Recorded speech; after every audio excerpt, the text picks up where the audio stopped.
Nous continuons notre méditation de l'Évangile de Saint Matthieu. La semaine dernière, vous vous rappelez que Jésus nous disait que nous sommes tous conviés au bonheur. Heureux, vous les pauvres de cœur, car le royaume des cieux est à eux. Aujourd'hui, Jésus va nous parler de notre mission comme disciples, comme ses disciples. Quel est justement l'objectif que le Seigneur a en tête et dans son cœur pour chacun de nous qui le suivons, qui croyons en lui? Et Jésus va, comme à son habitude, faire des petites paraboles ou du moins parler en langage, je dirais, qui n'est pas un langage direct, mais plutôt une image, par des images. Il dit, vous êtes le sel de la terre. Ça, je pense que ça parle à tout le monde. Parce que le sel, c'est une réalité que tout le monde connaît et qui, on aime le sel. J'imagine que vous mangez vos pommes de terre, vos patates avec du sel, parce que sinon, elles ont un goût fade. C'est pas très bon. Alors, dire que nous sommes, nous, chrétiens, chrétiennes, le sel de la terre, qu'est-ce que ça veut dire? Je vais vous dire si vous ne me le dites pas. Être le sel de la terre, ça veut dire que nous donnons du goût à la vie. Et quel goût, quel goût on devrait donner comme chrétiens, comme chrétiennes au monde, à nos frères et à nos sœurs? L'amour. Tu as très bien répondu, Roger.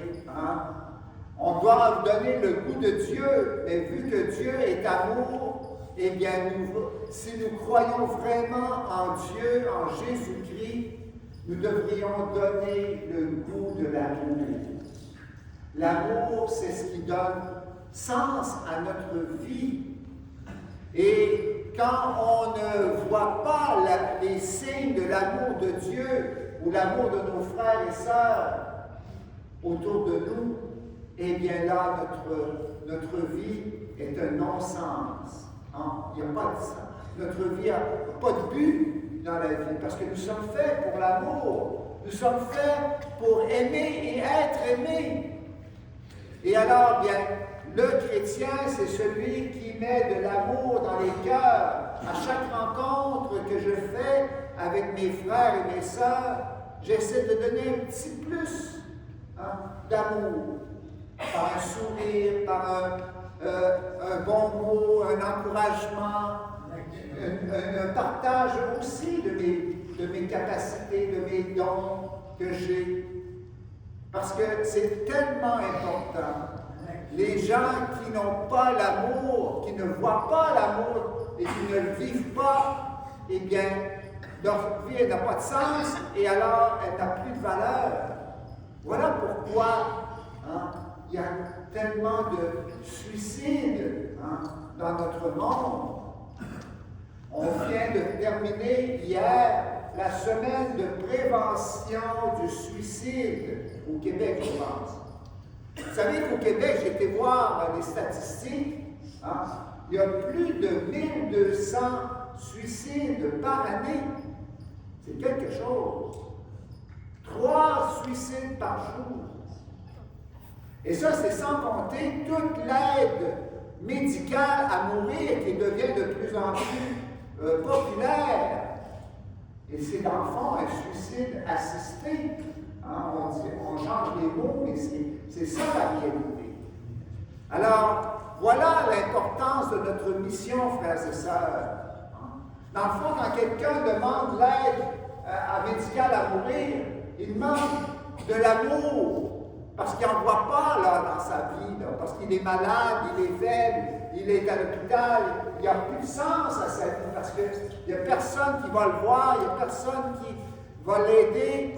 Il se sent abandonné. Alors, c'est à nous, frères et sœurs, de venir au nom de Dieu, au nom de Jésus-Christ, mort et ressuscité pour nous, de manifester cet amour à nos frères et sœurs.